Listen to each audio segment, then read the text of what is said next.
This recording is brought to you by the Center for Cybersocial Dynamics of the Institute for Information Sciences at the University of Kansas.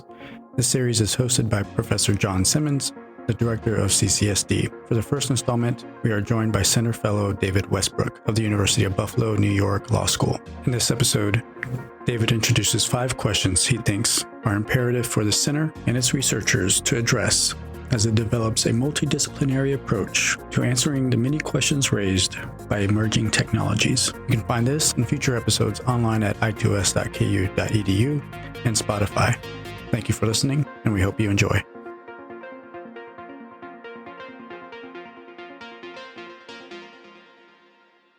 Welcome, everyone. I hope more folks will join us as we go forward, but it is a real distinct and a clear and distinct pleasure to have Bert Westbrook with us today. I'll say a little bit about Bert. Many of you know him. He is an extraordinary figure. The way he describes himself online is that he says he thinks and writes about the social and intellectual consequences of contemporary political economy, that his work influences numerous disciplines, including law, economics, finance, sociology, anthropology, cultural studies, and design. Bert has spoken on 6 continents to all kinds of people and media, and he's often asked to do so at the behest of our United States State Department. For this group, Bert came to my attention anyway, in part because he was one of the folks who was helping us all to understand what happened during the 2008 financial crisis. And Bert has been, I think, very thoughtfully and masterfully kind of guiding people through, for example, the meaning of concepts like globalization, helping us to sort of deliberate about, what do we mean by globalization and what could we mean by a concept like that? These are often, obviously tangled empirically, tangled conceptually, and normatively unsettled. Most recently, Bert's book on security, which came out last year, called Getting Through Security, I think is remarkable. It's actually a remarkable achievement in some ways. If you're interested, for example, in the relationship between bureaucracy, state power, violence, and a concept like security, then I would send you to that book. There's lots more to be said about Bert's work. I think Bert is, in many ways, a kind of a model of an all-around intellectual in 2023. He's engaged with finance, tech. Obviously, he's a law professor, but that seems to be the least of what Bert is, kind of an all-around intellectual in our time. And I think inevitably the center is going to be criticized during this discussion. What we're planning on is going to be drawn into question, and hopefully fruitfully so, and we'll end up benefiting from this conversation. So with that, I want to turn the floor over to Bert and welcome him again and thank him for joining us. And thanks, everyone. Floor is yours, Bert. Thank you. I when I'm at the top of my game, which I'm not, I'd like to speak extemp, but I tend to get less clear, even less clear, my wife would say. So I've kind of got a bit of a script. So pardon me if my eyes wander away from the Zoom screen. Thanks for all the kind words, John. My PR marketing folks in the law school are trying to wrestle with this whole thing of what it is I do and how to present that. When John asked me to participate in the Center for Cybersocial Dynamics, I said, sure, I like talking to John, and not always about technology. So it was kind of no-brainer. It sounds like fun. And it seemed almost as obvious that the center was multidisciplinary. And I've made a career, as John sort of already suggested, doing critical theory based on what might broadly be called ethnographies of the contemporary. Obviously, every word in that is problematic. But I am a writer and a theorist of the contemporary, and I spend most of my time talking to people in disciplines apart from law, also lawyers, and trying to figure out how their work somehow fits into broader ecosystems of meaning, something like that. And I'm involved with something called the Baldy Center for Law and Social Policy, the Global Foresight Project, which is ultimately funded by the Swedish Central Bank. So lots of people have ideas that there should be a center there. We should give a show. There should be something like the Center for Cybersocial Dynamics that would bring together different disciplines on key questions in the contemporary. But how? Turns out that doing multidisciplinary work is easier said, that we should be doing it, than actually doing it.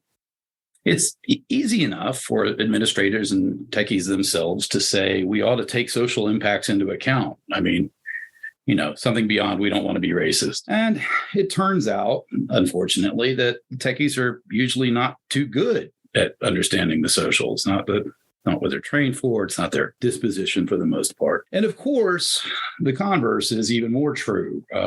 Folks that are good at understanding the social by and large, do that because they've been doing that for a long time. So they're not so good at confronting the problems and possibilities that the techies are trying to address. So it's all quite difficult after you get past the kind of, baby seals part. So I guess what I want to do today is use the center as a kind of a nodal point among disciplines and among imaginaries, a space and a position rather than a thing from which we hope we might synthesize. And I think this is a tremendous opportunity. I'm actually incredibly enthusiastic. Long before John had a website up or anything like that, I put fellow on my signature block and erased other titles. So I think this is a really great thing, and I want to convey general enthusiasm. So how might we approach this problem of thinking about cybersocial dynamics, synthesizing these different perspectives towards something that looks like understanding or even wisdom? So what I'm going to do is put 5 big ideas, which is too many, I know, but what are you going to do? And a lot of little ideas on the table.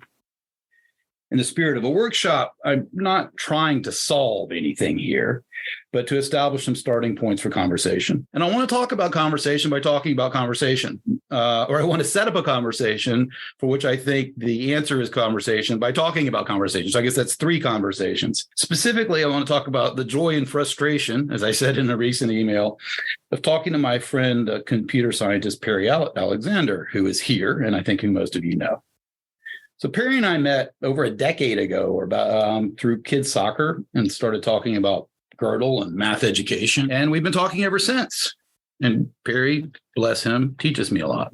Over the last decade or so, our discussions and disagreements, I sort of stepped back, kind of in preparation for this. I stepped back, I thought about what is it we agree on and disagree on, and when we disagree, why? And I think they often turn on, usually implicit, and it's my job as the critic to make them explicit, differences between specific intentions for a technology, especially by the makers of a technology, people like Perry and his crew, some of you. Let's call them collectively the engineers.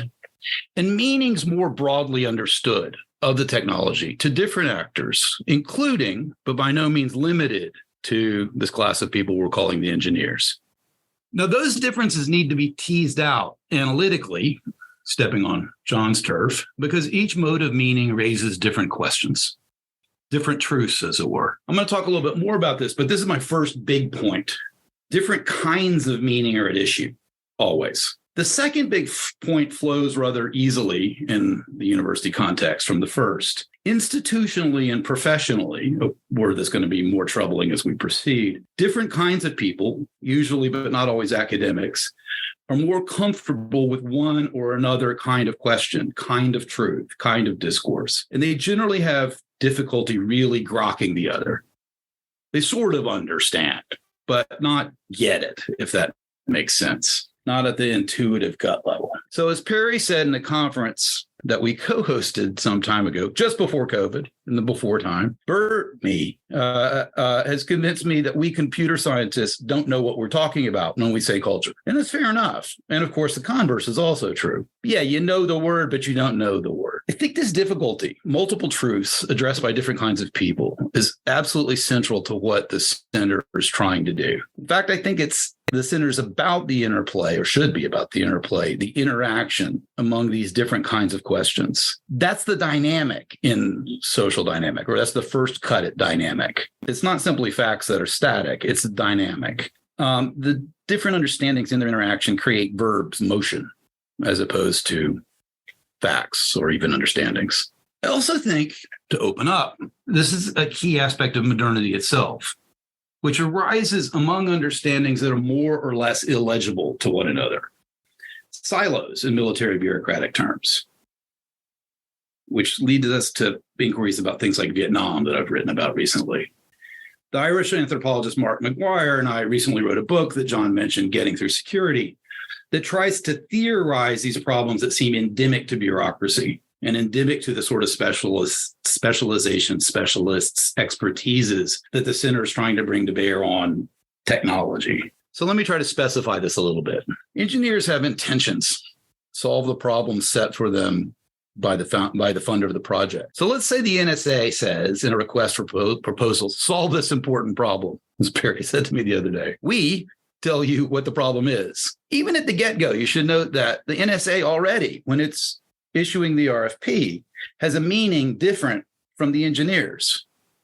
There are reasons in some contexts that the question is important, that the NSA is willing to fund, but that importance is established independently, or at least outside of the engineering problem set by the NSA. As engineers, grant seekers, and even directors, computer scientists, doers, right? Computer scientists like Perry unselfconsciously emphasize intentions, even if their intentions are subtly different. We intended to solve some question. To do this, once created, machines, the products of these projects, are generally understood as tools for doing something. In use, the question of intention then is outsourced to the user or the users. This is often offered, by the way, in the kinds of conversations we have, as some sort of excuse. Some technology may be horrible, but only because people put it to some horrible use. At this juncture, I usually tease my liberal techie friends by saying guns don't kill people, people kill people. That is the user's intention. Political dig intended. Is the user's intention the fundamental truth about a technology? Is the sponsor or the engineer therefore absolved? But this is already more moralistic than I want to be because, and now we're at my third big point, there are many kinds of judgment, many ways to assess a technology. We live in a moralistic age, and so a center like this, and you can just see it from the webpage, you can see it even more in other centers' web pages, public discourse is held in a moral key. Right. So the conversation about AI, data, et cetera, quickly becomes very, very moralistic. That's understandable, but it bears keeping in mind that morality is not the same thing as social significance writ large, nor politics. And besides, there are other kinds of meanings, and I want to touch on that. But for now, to recapitulate just a little bit, it's enough to say that we have at least three kinds of intention on the table at this juncture. The sponsor of the design, which might be NSA or Alphabet or Kansas City trying to build an airport. The engineer trying to solve the technical problems required to achieve the design. And the users trying to employ the technology to some such end. But these three kinds of intention hardly exhaust the meanings of a technology. Let me pick a weird one. I recently photographed the body of an F-14 Tomcat, which you may have seen off I-70 in Waukene at sunrise. And it's incredibly beautiful. Now, is that beauty the only meaning of an F-14? Obviously not. But it is a meaning, if an odd one. And I think it's important to recognize that. Tomcat means a bunch of other things. At one time, air superiority, a position in the Cold War, jobs, death occasionally, a prop for Tom Cruise. So the single technology has enormous range of meanings of really quite different kinds. So let's turn from intention, the obsession of the engineer class, to meaning more broadly understood. The critical social sciences and the humanities, people like me, struggle to understand meanings in the plural. And here I have to offer a caveat.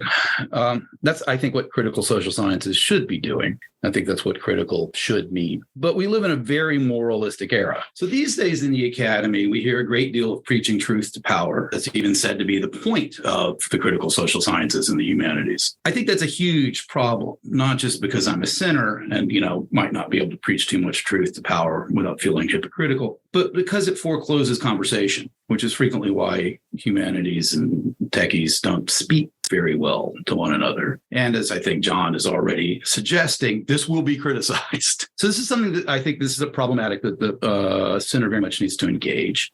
It's It's also a big part of getting through security, right? And not in my world, but in Mark's world, cultural anthropology, even talking to the kinds of people he talks to, SWAT team operators, mercenaries, some of them, killers, basically, and the people who run them, right? And the bureaucrats who run them, is just seen as fundamentally immoral. Right. So we don't understand security because we're too squeamish to deal with people who deal with violence. I'm short-circuiting the conversation a bit. It's a lot more complicated, but at some level, not really. So Mark's work's very controversial simply because he doesn't simply preach to these people. So that's a problem, I think, for dealing with structures of power, including technology, and certainly including technology funded by things like the NSA, in the contemporary discursive context, in the kind of the contemporary milieu. So that's an issue for other things. But to repeat a bit, the designer's intention is only one kind of meaning, an important kind, but not the only one. The engineers is another. The users of different types provide yet other meanings.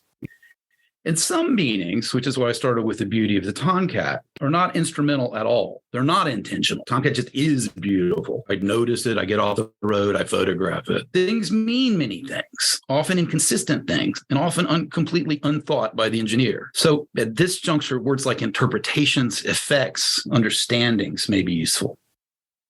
Schiller, I think, I didn't have time to look it up. I think Schiller said art history is where a proposition and its opposite may both be true. Something like that. And I think if we view technological artifacts as we might view paintings, we might say, what all does this mean? And not assume that consistency reigned. So if the first big point is that thinking about technology, we have different kinds of meaning. And the second big point is that different people, professionals, not address such meanings. The second point slides into the third. We necessarily take different stances toward, make different kinds of judgments about a technology, moral and otherwise. So with this in mind, first, we might start making more nuanced judgments about technology. And then we might say, not having a single judgment, we might ask how these judgments play off against one another, which is where we get to dynamics, something far more complicated than dialectics. Of course, it matters to the airport that the Tomcat is beautiful. But that's a totally different kind of meaning. So as an example, let me give an example of the kind of conceptual slicing that I'm advocating and the kinds of judgments it might afford. One, work, engineering, intention, and weirdly enough, aesthetics. Let's think of all of these things in one kind of basket. Gatling, of Gatling gun fame, was presumably, let's presume, a good engineer. It's really hard to get a gun to fire repeatedly automatically. But he did. He intended to make a gun that could reload itself, fire quickly, and he was successful. That was the engineering intention where we started. And he did good. He solved the problem at hand.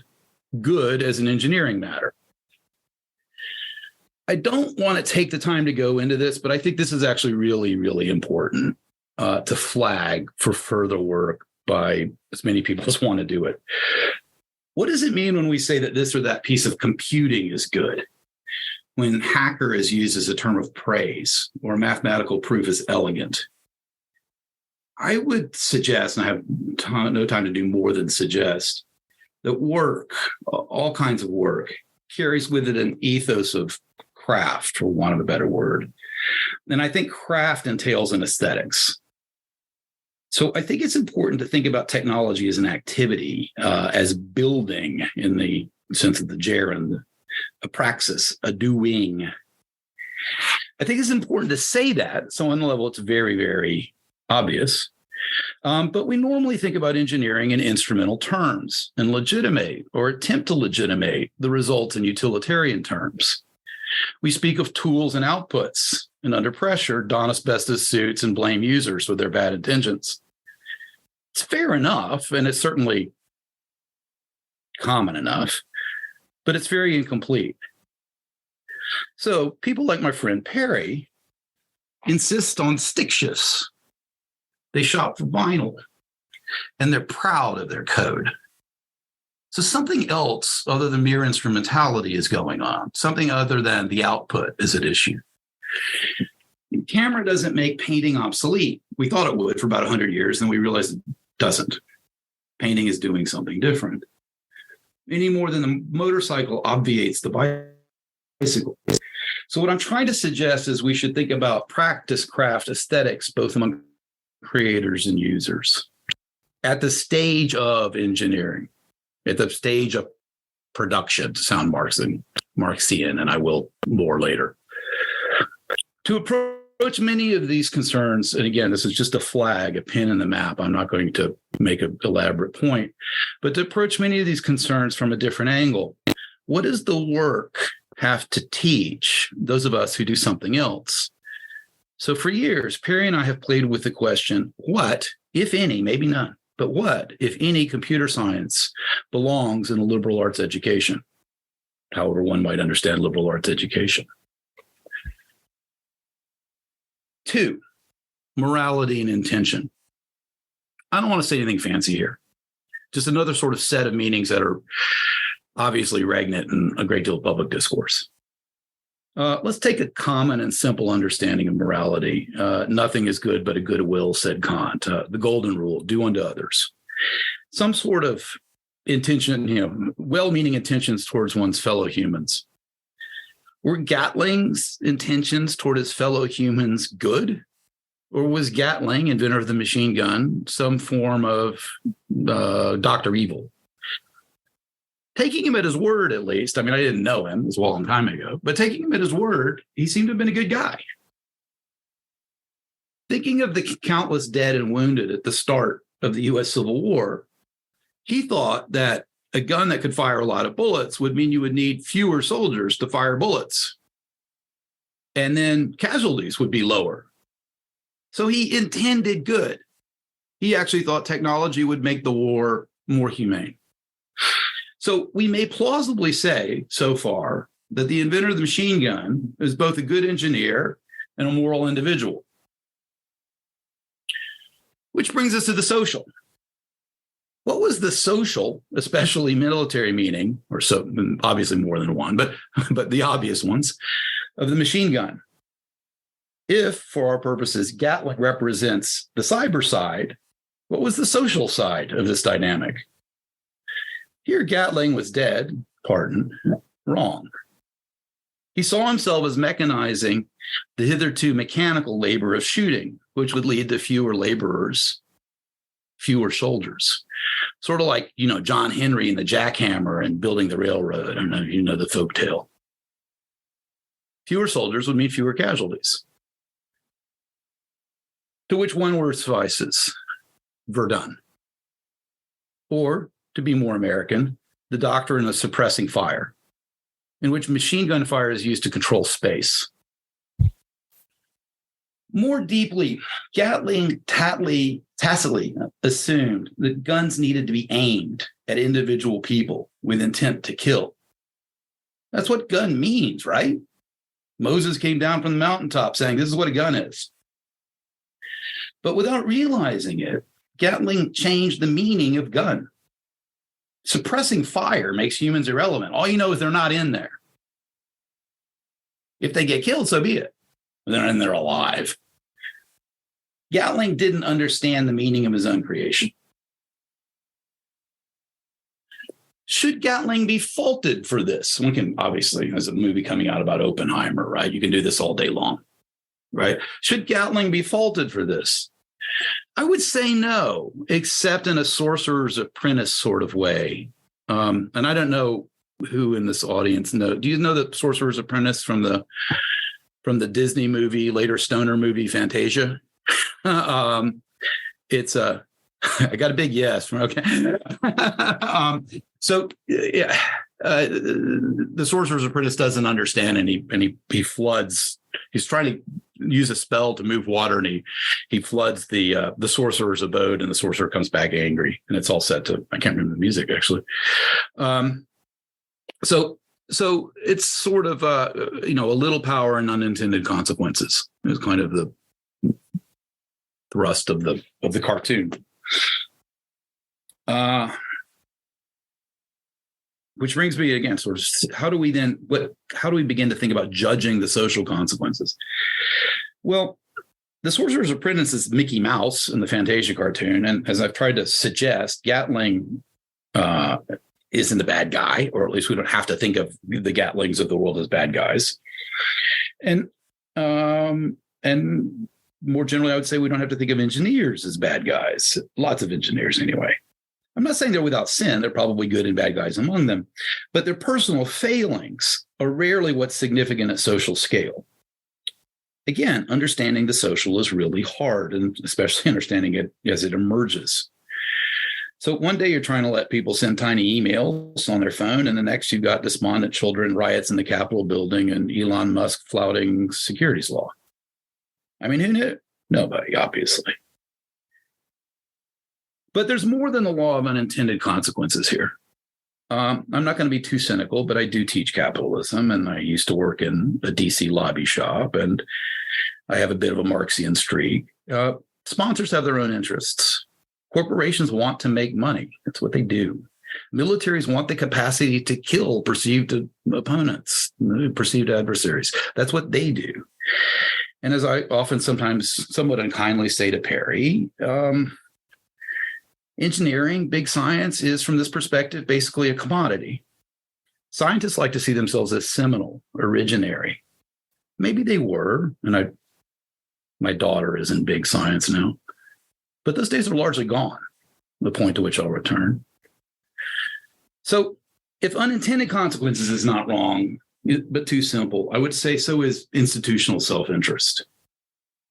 And we're coming a lot closer to my work, or my more recent work, the security book that John mentioned, a book on which I'm currently failing to complete, and a lot of my work on the university. There is no reason to presume that experts understand their own expertise, that the sponsor knows what the hell they're talking about. In fact, there's reason to presume just the opposite. Sponsors, including the NSA or Alphabet, suffer from the myopia of professional logic, which Mark and I call paranoia within reason. Stealing from George Marcus, who I see has joined us. Lawyers and general staffs are on the losing side all the time. More interestingly still, they know that, and they want to talk. They know they don't know, and conversation is useful. Just repeat myself a little bit in hopes for clarity. It's not just scale I'm talking about. Specialization, starting in grad school, required to participate, at the same time imposes blinders, jurisdictions, authority to speak and be heard, and so forth. So experts try to cope with this. As a good friend of mine says, they try to be ethnographers unto themselves. And contemporary anthropology, sometimes called para-ethnography, is largely the effort to use these experts to map the social as they see it from their vantage points under broader and hopefully more complete and sophisticated and humane maps, to put expertise itself into context, to explain it to itself and to the public. I wrote another book about this called Navigators of the Contemporary, which is without footnotes, so everybody should read it. So this is my fourth big point. The center can be a space where experts speak, not as experts, but to those outside their competencies, their silos, and address that in which they are not competent, society or even contemporary history writ large, trying to explain what matters about what they know somehow. It is, in a sense, the opportunity to create a space to move and where one can move from the expert to the public, from the professional to the amateur and even the citizen, from solving a client's problem to education, even paideia, joy. I want to close by shifting the focus from meanings and experts, including experts in the social sciences, to the collective. From what people know, think, believe, to the social world in which such things are legible to others, understandable. From this perspective, and to put what I'm getting at, I'm trying to get at in quasi-Marxian terms. The Center for Cybersocial Dynamics explores relationships between ownership of digital production and society. Cybersocial dynamics are the interplays between technological developments, very roughly speaking, the achieved desires of those who fund technology, and history, the meanings accruing across societies over time, which inform imaginaries and desires. That is, the changing meaning of artifacts, technologies, come together to mean things both intended and unintended. And this coming together adds up to modernity in several senses. That is the history we inhabit. So what I think we're talking about here is design, intentions, and history encompassing and beyond the intentions with which we begin a project. And two, how do we talk about this emergent collectivity? We don't have an obvious method or discipline here. And in fact, I've sort of suggested we can't, because we're talking about the interplay among disciplines and methods, which is maybe what a certain kind of loose ethnography, more simply conversation in good faith, can offer. Which brings me to my fifth and last big point. Every time we mention innovation, what's next? And just somewhat unselfconsciously, we think of technology changing things, in some sense, making history. But as we have seen, meanings are multiple, and we haven't discussed, but meanings accrue over time, thereby informing imaginaries, imagined adversaries, imaginaries, and desires. So the move from technology to society is not unidirectional. Technology shapes and changes society, but society also informs technology. Most simply, it pays for research. You have to have a nation before you can have a Department of Defense, and so an NSA. Venture capitalists also believe they're addressing some hole in the social fabric. Think about how many contemporary projects presume a society in which interaction is largely mediated by a cell phone. But more fundamentally, technology projects presume the social in a lot of basic and obvious ways. Money, property, various sorts, mutual understandings, the sorts of things that when formalized, I would call law. I realize this is somewhat idiosyncratic understanding of law. Technologies do not spring forth from the head of Zeus. They are historically, which is to say socially, rooted. The NSA is spending tax dollars. So is the Air Force, which is why it matters that fighter jets are wondrous. And I sometimes teach finance, including the financing of research, which is always already social. Somebody borrows money from somebody else with some sort of right to repayment. Money, law, language are all implicated. Social capital is used to make a project possible that one hopes will be in some way successful, not least return its investment. In short, the cybersocial dynamic cannot be understood as movement from technology to society, but instead must be understood circularly. So my fifth big point is that cybersocial dynamics need to be understood as recursive, reflexive. And here I'll stop. Thank you. Great. Thank you so much, Bert. Thanks very much, Bert, for a great set of provocations. There's an awful lot to talk about here. I think you have 5 major themes. I'll take my prerogative as the organizer to just call on someone at this point, because I know whose reaction I really want to hear at this point, and it's one of your fellows, Denisa Cara. So I'm going to ask Denisa just to maybe respond to what we've just heard. I think I'm very curious to hear that, and then we'll open it up to everyone else.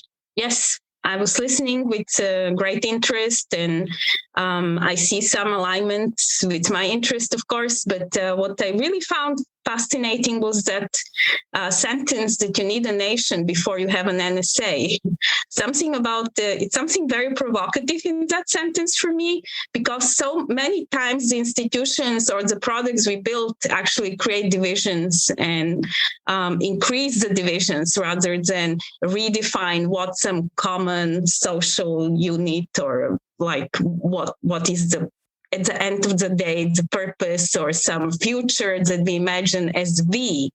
So thank you David, for this. It kind of, I will still think about it for a longer time. Something about that sentence. Sometimes it's a trigger for something. But otherwise, I find it fascinating, this call for some form of cooperation, even if we don't agree. Like I really love the metaphor of the trading zone or boundary objects, like this boundary zone. So something about exchanges that happen between people that don't share a common language, maybe even interest, or is always like a great challenge to have.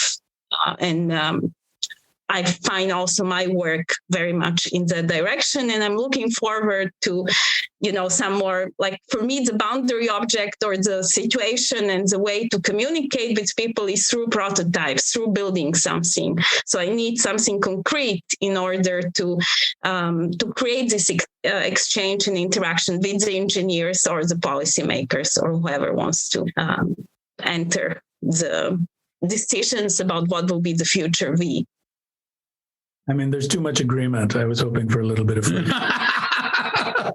I think, there's this strain in philosophy of technology that comes from Bruno Latour, which says that technology is society made robust.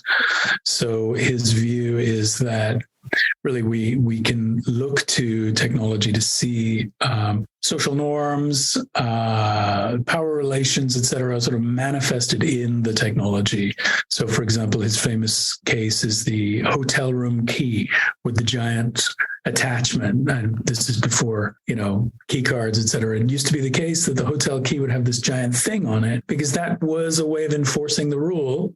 The social rule, don't take the key out of the hotel. And his view was that in many ways, that's what technology was. It was sort of a manifestation of social power relations, of rules and hierarchies and all the rest. I think that view is kind of unsustainable in our time. I think we've seen that in some sense, either through contingent facts about technology or maybe contingent design choices, that technologies are now influencing norms, influencing values, influencing hierarchies. So you were talking about the reciprocal relationship between society and technology, Bert, but we philosophers of technology have systematically underweighted the other direction, where it's the tech changing society. Yeah. And then so I guess if we're going to talk about a reciprocal interaction between the two, I think we can't but be on board. We should all be on board with that. But we do have, at this point, you were critical of the kind of moralizing attitude that the humanists have towards technology. And, that's understandable. It's not very cool. It sounds like we're scolding or we're coming from the HR department or whatever. The fact is that even if we have this reciprocal interplay between science and technology, we're still going to have to make calls, like decide what counts as a good use of or what counts as good technology, what counts as a good use of a tool. How should we accommodate the reality of that? Requires something like moral or at least political reflection. So yeah, a couple of points. Okay. There's lots of questions. Underneath a lot of things, I'm something of a moralist myself, but the question is when and with what valence, right? And so I think your synopsis of Latour and your use of the word reciprocal, or I didn't actually say, I said circular, but even that's probably mushy, right? We have sort of similar problems in evolution these days, right? So you've got a whole bunch of things that influence each other dynamically, if you will. And so it's not binary and so forth. And when one makes it binary, then I think it tends to too quickly lead itself to a kind of moralization. That said, you're entirely right? The question is how, I guess the intellectual question is how consistent do we have to be here? Of course, we have to make political calls. And of course, those calls are often founded on some sense of morality or political aesthetics. And we could have a longer discussion about about kind of the move from the moral to the political, and the move from notions of will and intention to notions of social aesthetics. I'm thinking of Hannah Arendt's late lectures on Kant, late lectures on late Kant, for that matter. So yeah, it's much of a mess, and I don't propose that will get straightened out. What I am proposing is that if one can keep lines of interpenetration open, with usually something less than argument and more than nonsense, you come to sort of a collective sense of meaning, which is, by the way, largely why I rarely write law review articles, right? How do we think when we're making this call? Okay, because either schematization won't work. I think this is sort of what I was hoping Denisa would jump in on. One of the points that I take from her work is that a lot of what we're thinking of, let's say in the space of AI ethics, or sort of the moral engagement with technology, we're kind of working after the fact. The horse has already left the barn in many cases. Whereas one of the things I take from Denise's work is the idea of sort of creating new spaces for thinking about value, thinking about the role of technology in the process of building, in the process of sort of making new things, like for example, the blockchain or the distributed ledger applications that Denisa does workshops with. So I don't know, the idea there would be it's something more than just a kind of critical perspective towards already existing technology, and has something more to do with kind of deliberate and reflective creation of new technology. So maybe I'm over-interpreting, Denisa, if you want to jump in, and then we'll do Feng Jun and Jenny. So I personally like more the notions that Latour actually was stealing from Stranger. It's the notion of cosmopolitics, and it's the notion of, you're kind of more active in terms of connecting the society and the technology and creating some multiple scale relations. Or that's how I understood him at the time. Of course, he changed, and it became like this evangelist of Gaia and something like that. So, but based on that notion, yes, my interest is how early in that process of something being developed, prototyped, can people that are amateurs or citizens or anyone who is outside of that small circle enter. And I think if we are not part, of the process of that creation, or if there are no independent, some strange places where we can intermingle with people developing these technologies. Of course, I love hacker spaces, so that's my idea of such space. Then we will be the menu. We will not be invited to the table as stakeholders or guests even. And you see it now with these models and ChatGPT. All these things are so close. Very few players can train these large models. So I think we're completely losing against the race as a public, as citizens. And it will be another disaster, of course, in a few years. And we are still in this cycle. So as I do believe the purpose of governance should be to create such entry points. And by that, I don't mean the SDGs and all these like self-assessment, impact assessment exercises, but something like a real place where we can work with the technology, see what is inside, like hack it or misuse it or test it, play with that. So that's what I believe should be some active way how to prevent future disasters. Okay. Bert, you want to respond, or can we go to Feng Jun at this point? I have lots of things to say. Lots, and I find myself very sympathetic to what Denise is saying. It's a huge issue in security, and occupies a large chunk of the end of the book. And in fact, Mark even uses the metaphor, the seat at the table, right? What happens, how do we think about the public in contexts in which we're deploying violence through the public?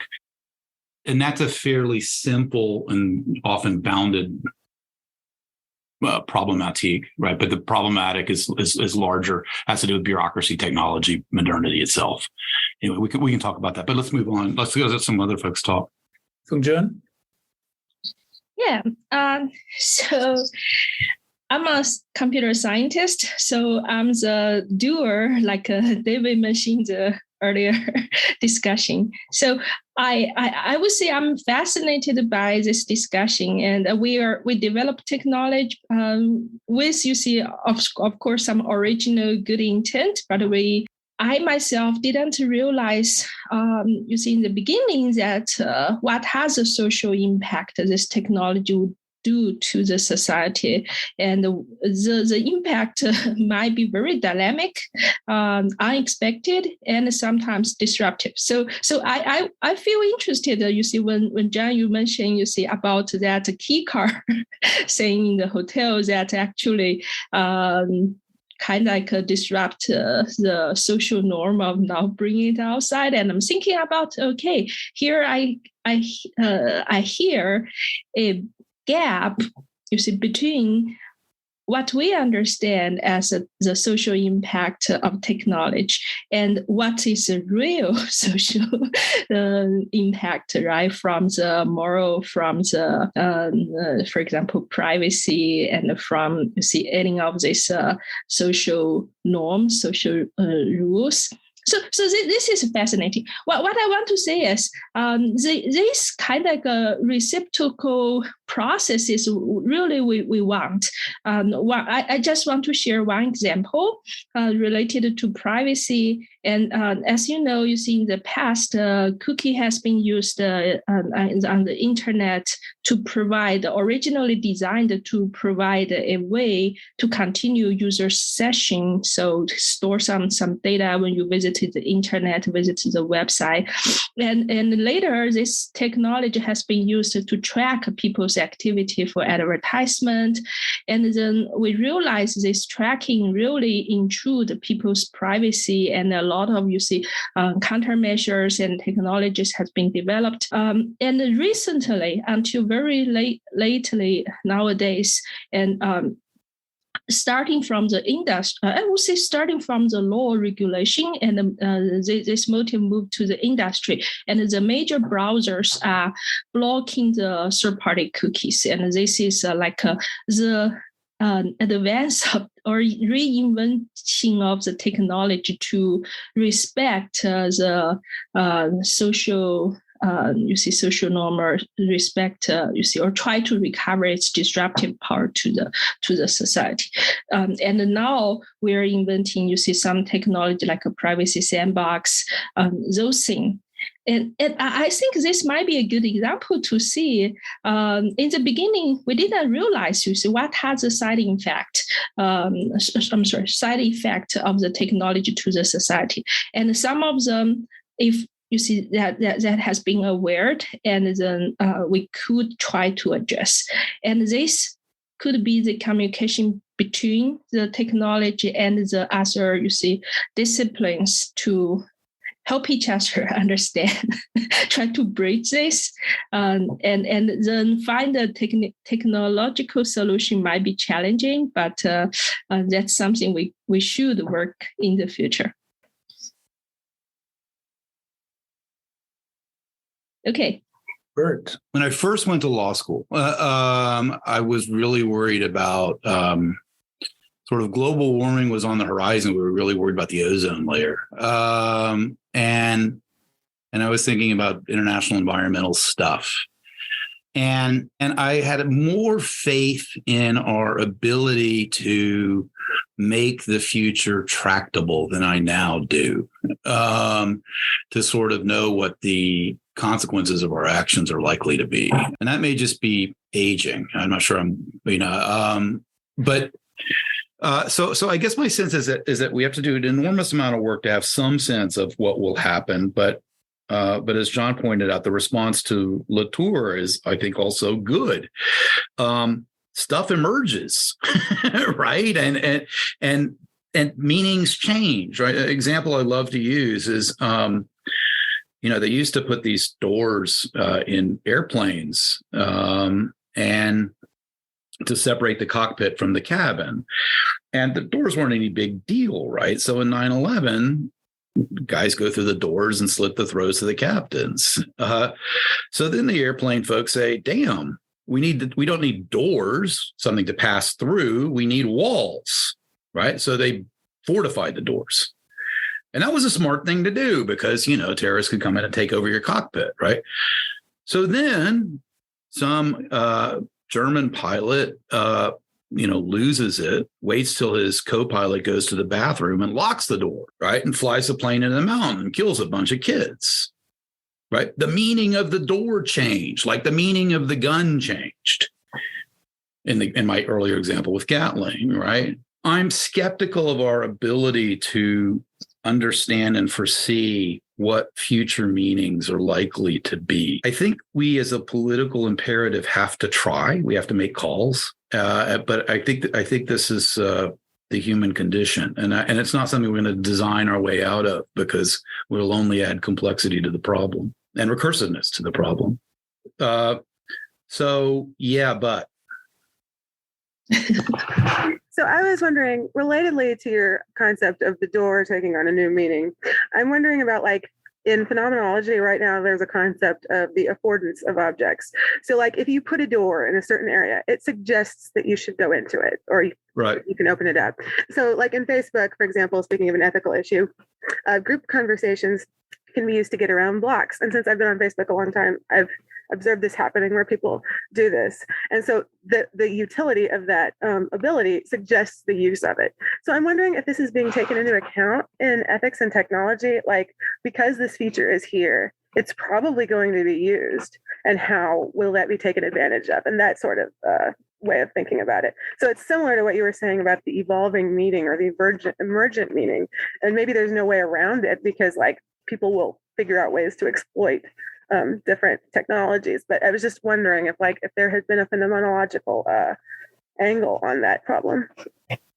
I think John's probably in a better position to answer that than I am. But I will say, kind of as an aside, that my university, and I think every university of a certain scale, basically assumes that innovation is good, right? There's a sort of strong version of Adam Smith or kind of Darwinian triumphalism or something. I'm not sure what it is, but there's a level of certitude that change is by definition good. And in my capitalist hat, you can understand how that, how you can, that makes sense in advertising terms, right? But one of the difficulties about thinking about technologies is we don't know what the future meanings are likely to be. It's certainly not with any depth or any consensus. So one thing I think that thinking about affordances might mean, and maybe this is a stupid example, but here's one. We're working really hard to automate a lot of simple things like grocery checkouts, right? If you have an automated grocery checkout, is the society better? If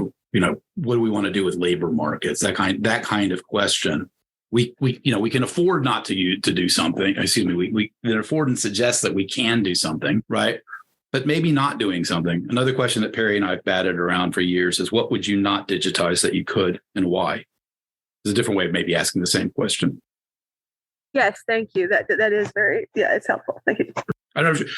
Play with it. I didn't have an answer, right? But one thing, I was watching a podcast and it was on this thing called about I'm trying to think of the word of it. It was basically an ARG that they got a bunch of kids to play. And it was just kind of this nonsense set of tasks. But I was wondering about the implications of things like that, where the suggestion is, oh, it's here, so let's try it. But what if that wasn't just a harmless video game? What if it was something more harmful? So I was wondering about the ethical implications of things like that, and then putting it together with phenomenological affordance theory, and oh, it's there. It looks like I can do this. Let's try it. And so just how much does that impact on ethical situations, or even how terrorist groups might? This is the default position in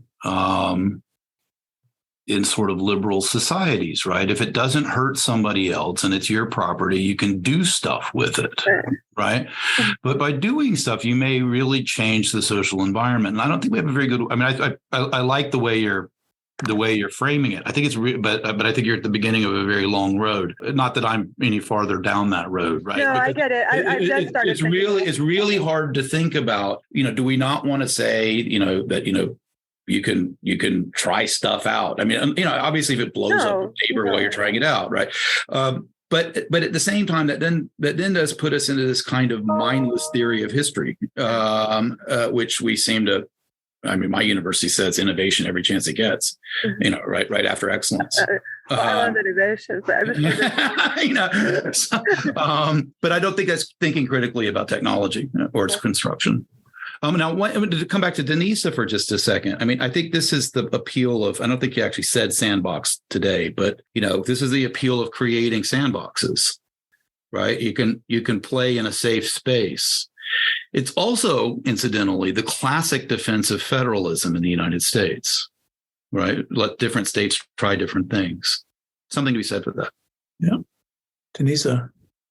I was just surprised to hear the word affordances used in the context of phenomenology. It must be I will have to Google it and check it, because of course I know how Donald Norman was using this term, because I used to teach intro classes into interactive media design.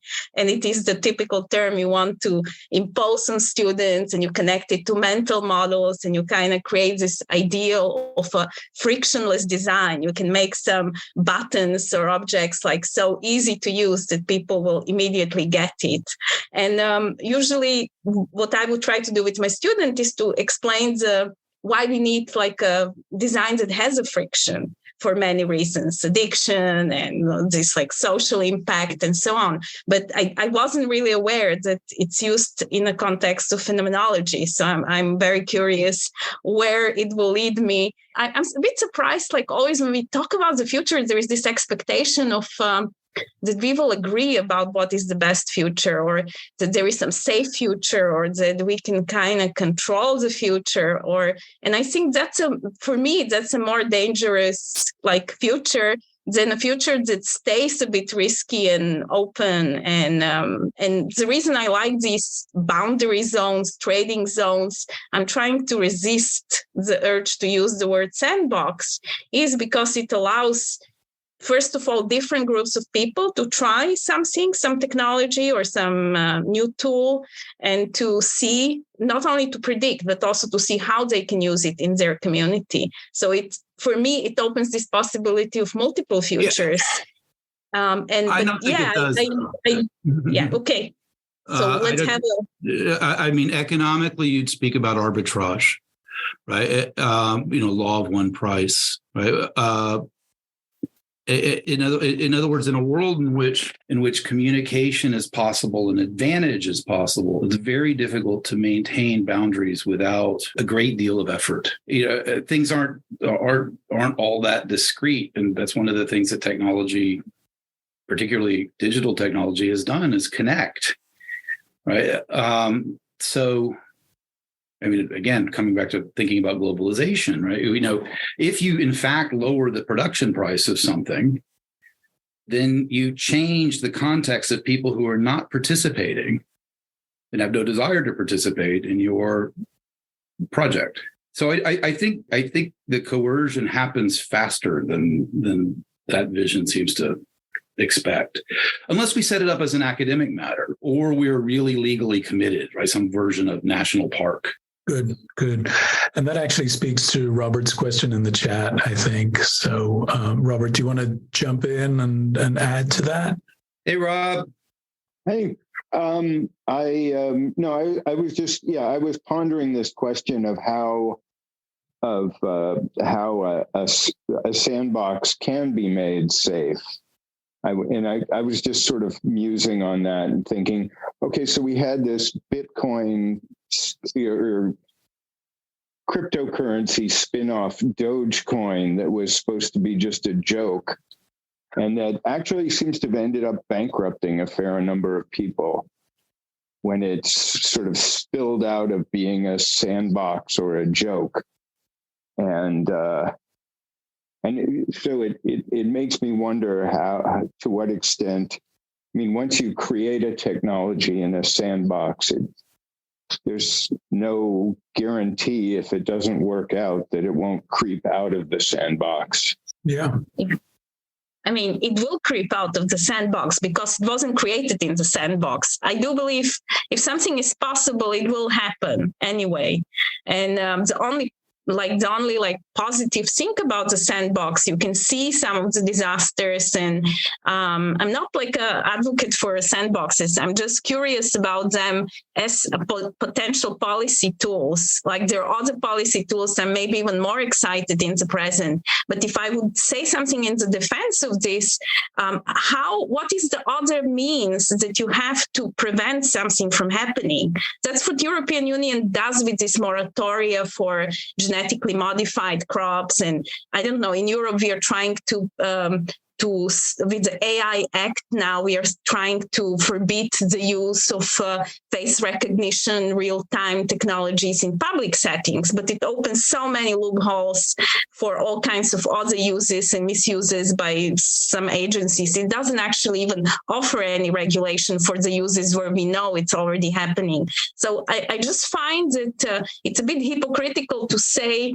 like we have some more choices, or what we are doing actually now. We are also just letting things happen, and then we are in shock and we get into this moral panic, and we hate Facebook and we have all these like reactions to it, but it's very reactive, everything what we do with all kinds of technologies. And I just feel like there is a moment we need to stop being passive basically as a public, or personally, I don't want to wait till models will be the main way to decide about everything in my life, because it will monitor my voice and my expression and my style of writing. And I am disturbed with what is happening with the models, for example.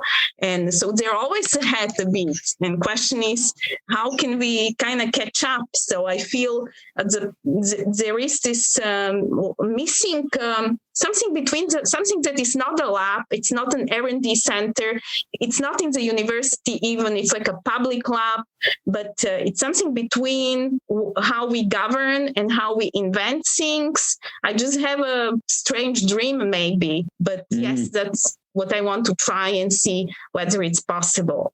Well, hopefully I think one of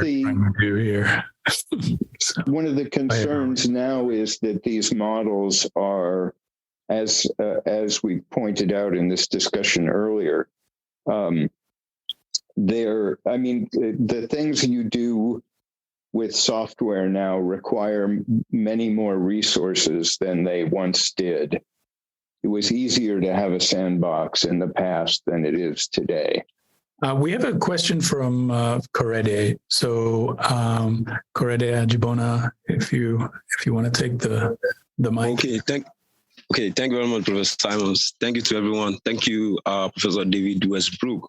So I've learned a lot. I'm not like vast in philosophy of technology, just even my first time of being in a conversation like this. But I think there's something I could say just based from my own, let's say what I know or in my experience as someone from this part of the world. So basically, when in our own culture, or let's say in our own understanding, when someone makes a tool, in the case of talking about making a machine gun or something, the person making the instrument still has a responsibility, post making the instrument. So in some sense, if let's say a blacksmith makes a cutlass now, he's still obliged to perform some kind of rituals, after making the cutlass to make sure the cutlass performs the function it is meant for. Same also for the person that will use it. So just my own thought is that in making all these technologies and other things, the responsibility should still be clear at the beginning that, you are making a tool, does not make it automatically good or in some sense automatically make it bad. You have to work towards it to make sure it is okay, good, and fit for our society. So I don't know if this makes sense. What's over the course of Denise's work, she's said a lot about the relationship between ritual and maybe and construction, and responsibility. So I thought, for example, the during the pandemic, some of the comments you had about the interplay between sort of religious ritual and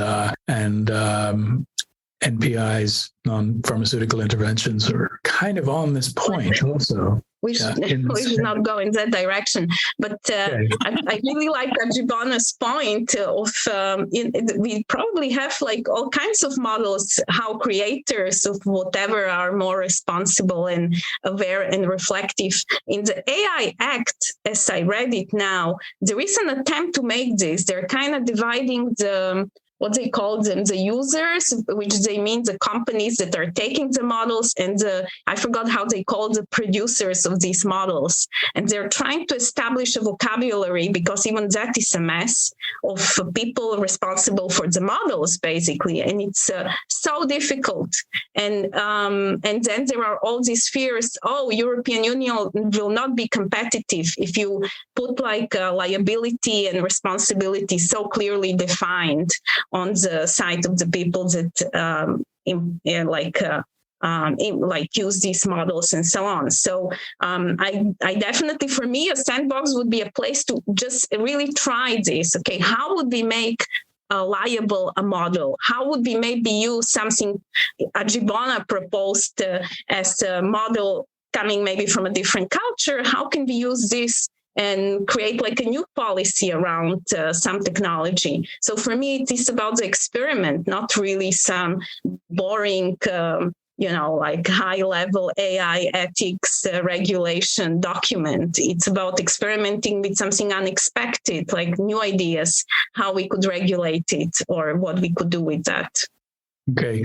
Well, I would go back to the boring AI ethics just for a second and pull in, for example, questions around responsibility and design. So I thought the suggestion in the case, for example, of the blacksmith, when the blacksmith makes the sword, the cutlass, and then performs the ritual over the cutlass, he's taking a kind of responsibility for the future of the object, right? He's saying, look, I built it.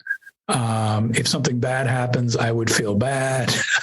And I've got to do this kind of ritual action that, in a sense, acknowledges my responsibility and my hope that things work out just fine. What we have often is rituals of irresponsibility. So, for example, we'll set up a scenario in which, for example, the platforms by legislation won't be responsible for what happens as a result of their deployment, right?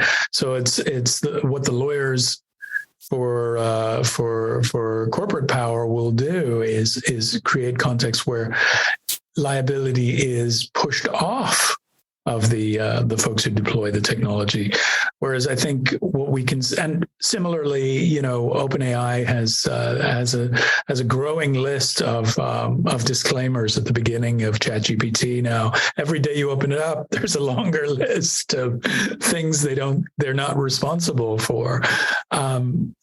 Sorry, John, can I just add with OpenAI? It's not just that they don't want to take any liability responsibility, but they claim to be cap profit companies. They have like a limit of what they can make as a profit, and the rest of the money will go to their oversight foundation. So it's completely mad what they're trying to do. They're basically like funneling the money into this supposed foundation they have. So we will not even know when they do something bad to us, because they will be the oversight for themselves. So they're completely closing any possibility. You will not even know that this new sorcery did something bad. Like it's just impossible to even follow the effects, because they will do the oversight. They'll do everything basically. Right. I think So I think the performance of these kinds of rituals of responsibility that surround the deployment of new tech, I mean, that's something that, that's not a matter that engineers are responsible for, or even attorneys, right? These are emerging cultural forms, and it's quite possible that, if we look to, for example, rituals around artifact production in West Africa, for example, where there is a definite public statement. I am responsible in some sense. There's things I can't do. There's things I can't manage, right? Who knows how the sword will get used, but I acknowledge that I'm the blacksmith who made the sword, who brought this thing into the world. And I think if, in some sense, if we had that kind of awareness that, there is a public mode of taking responsibility and assigning responsibility that's distinct from law, from necessarily the engineering itself, and so on. I think that would be really salutary. That's a cultural enterprise. It's Yeah, thank you very much, Professor Simons, for that. So, do you want to seek Professor Westbrook? Okay, just like a follow-up question. Just real briefly, on the two things. One is the conversation, maybe because swords and guns. There's been a lot of legislation about gun manufacturers not being responsible. So there's a sort of an analogy there. On the other side of the ledger, though, there's been a lot of work and good housekeeping schemes for like responsibly sourced lumber, or fish, or all sorts of other things, diamonds, right? Situations in which the market might incentivize abuses, and so you try to create a system that incentivizes responsibility. Responsibly sourced, lumber for building houses, that kind of thing, right? And you create usually some sort of NGO that has the good housekeeping seal of approval and so forth. Has its own problems, obviously, right? But it seems to me something like you're talking about something like that, right? Some sort of public act of saying, we can't control the future, but we're not bad. We're trying, right? The stuff we do recognize, we're trying to ameliorate and work around and so forth. Something like that. It's sort of a soft law approach might be what we're talking about. Yeah. Can I just, sorry, Jubon, I'll just be short. I think it's very simple in the case of OpenAI, what they need to do with this extra money they don't want to own, and they put it into the foundation. Why they don't create some liability fund or something, and they stop claiming they're doing the oversight. They cannot do oversight. You cannot do oversight of a product you created. It just doesn't, we have in all other products, it's so clear that we have someone from outside, even if they could be corrupt too, but at least there is some oversight. But I agree with John, like it's with the vaccines, it's the same issue. And it's a type of interventions we cannot be 100% certain we will know that something bad is happening in case of the model. And I'm personally not, if it's a case of the vaccine, we see all the discussions that are happening. But we are letting these companies have no responsibility. And I do find that scandalous. In case of the models, even more so. Okay, thank you very much. Really appreciate that. So not just like a follow-up now. We've talked about, this this kind of arrangement where, the owner is not taking responsibility at the start. For us in the parts of the world, at least for my own culture, the person producing the equipment, takes responsibility. While, let's say, in the other side of the world, like the Western side, the producer can say, hey, I'm not taking responsibility, so I'm going to set up a foundation that will do that and all that. But for government here, they find it somehow, unthinkable for them to say, oh, just do what you want to do.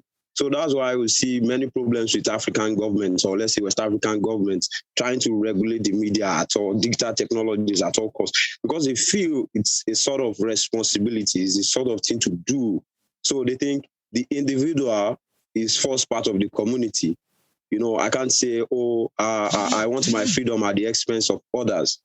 So what I'm thinking now is that, okay, we have, let's say, this West African thinking and the Western thinking. Where do we meet? How do we begin to, reconcile the two thinking? How do we begin to forge a middle ground? Can there even be a middle ground? Even if we are thinking of a middle ground, digital technologies come majorly from the other side of the world.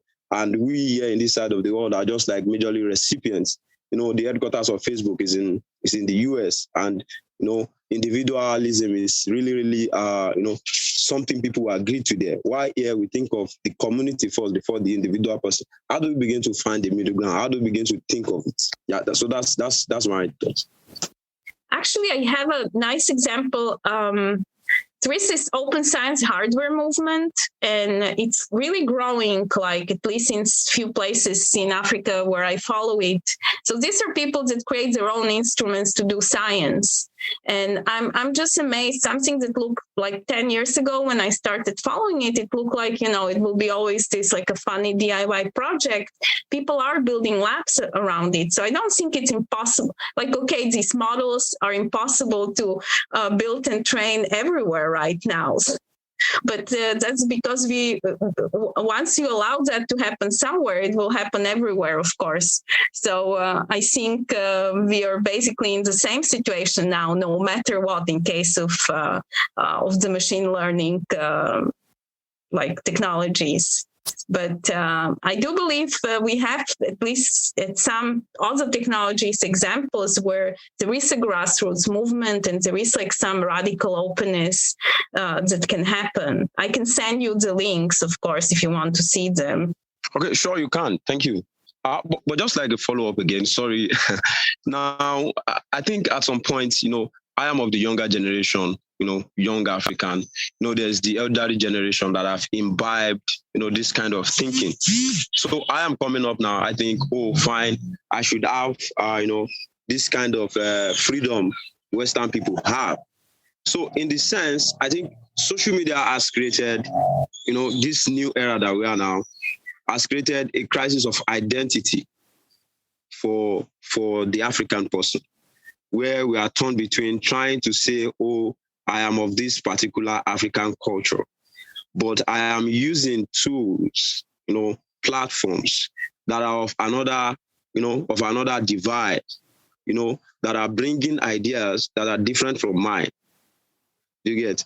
So now the challenge now is for the African person in trying to find himself in the globalized world in some sense. So in the globalized world now, we are trying to struggle to hold on to being African while also imbibing ideas from the other side of the world. So that's just what came to my mind. Yeah.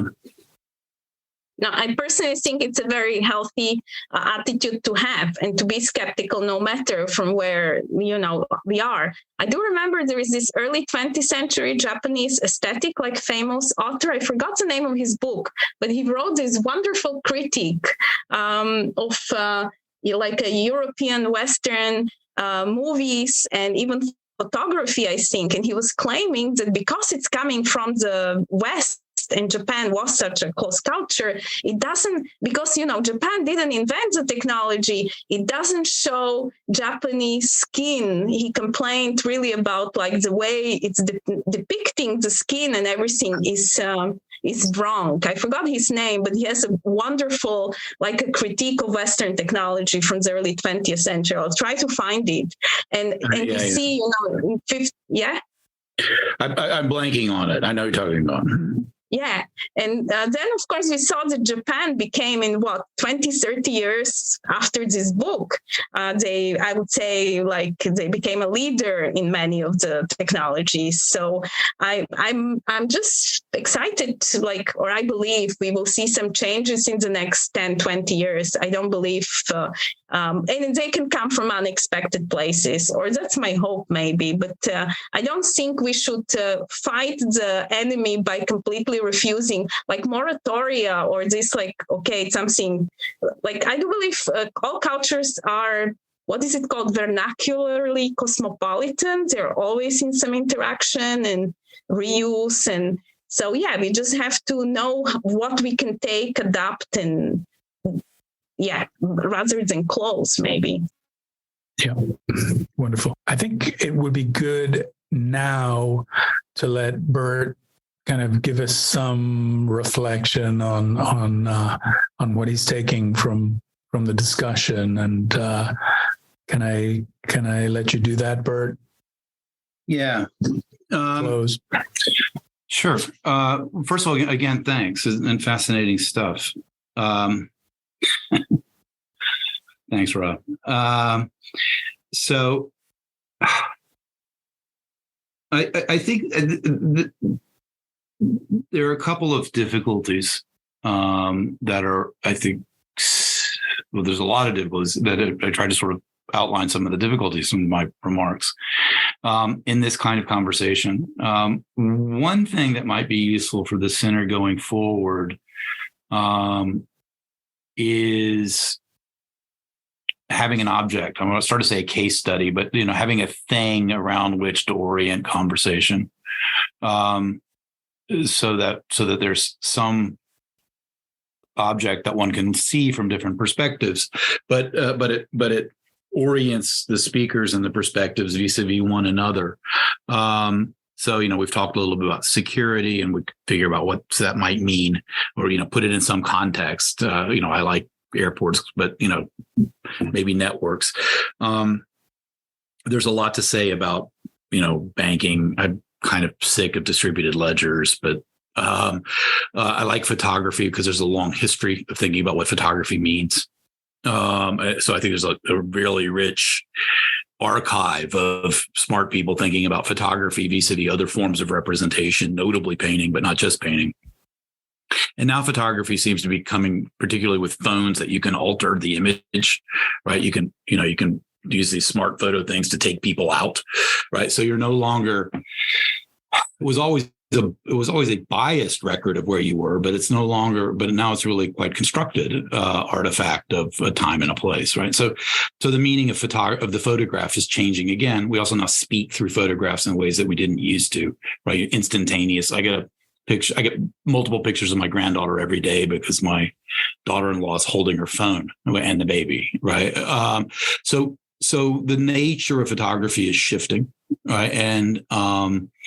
And that seems to be, in a way, a relatively benign and a relatively familiar way to talk about a whole bunch of other things that are maybe a little less, and maybe we can talk better in that sense, right? In other words, maybe we can have sort of deeper, more layered conversation than talking about AI writ large, or a weapon system or something like that, right? Which obviously presses a lot of buttons. The other thing I think I would say is question of identity. I don't think is at all limited to Africa. I think it's at this point pretty much universal. And I know that's one of sort of the themes. But, we really didn't think through what it was like to live in fast moving mediated spaces. And as I've quipped, but haven't really done much of, it's not clear to me that what we think of as constitutional democracy isn't dependent on the pace of, roughly speaking, the newspaper, right? Not the book, but certainly not the tweet. And so there are a lot of, it would be great if we had gotten ahead of it, like Denise urges, and I agree with her, right? But even in sort of happening in real time, right? How do we actually think about things like politics, given the technologies that are in very common use? So I've already mentioned camera phones, but social media is not the obvious one. But maybe you can think about, and I know John's interested in, opinion formation and opinion changing through changing the media environment in some non-democratic and intentional way, and even weaponizing that, right? So we're dealing with technologies that we now all know with pretty impressive ramifications, even if the technology is even if we were to somehow hold it steady, right? In other words, even if, even if Twitter were the last word in social media, we have a problem with Twitter. We have a problem with kids, right? I mean, we have a problem with loneliness and identity and suicide rates and God knows what else, right? And we can't draw causal connections. It was like you can't prove what causes cancer for shit. Smoking is bad, but beyond that, it gets really muddy really fast. That doesn't mean that these things aren't there. So I guess what I would urge for further meetings is foci, and probably kind of material foci, right? What do we think this artifact? How do we think this artifact works in this context? And I think I'll stop there. But that said, I mean, the entire point of making it, as I see it, I mean, shouldn't speak for John or Perry, but the entire point of having this center is this kind of conversation, right? So that's already a win. This doesn't need to be defended in terms of some, utilitarian or this sort of reinvent the world kind of thing that we hear so much of, right? Just being able to more deeply understand what we think we're talking about at this moment, confronting or engaging, being engaged by these technologies, I think is already an intellectual advance, and whatever comes of it socially or politically is another also important question. Great. Thank you so much, Bert. We're really grateful for this, and good discussion, and we'll do it again very soon. We're at 1:33, so I know a lot of us have to jump out, but thanks so much. And thanks for your participation and interest, everyone. We'll be in touch soon with the next installment. If someone is chomping at the bit to jump in and present, please drop me an email, and we'll try to make this as regular as is feasible. So thanks, everyone. Okay. Thanks, Bert. Thank you. Bye-bye. Bye-bye.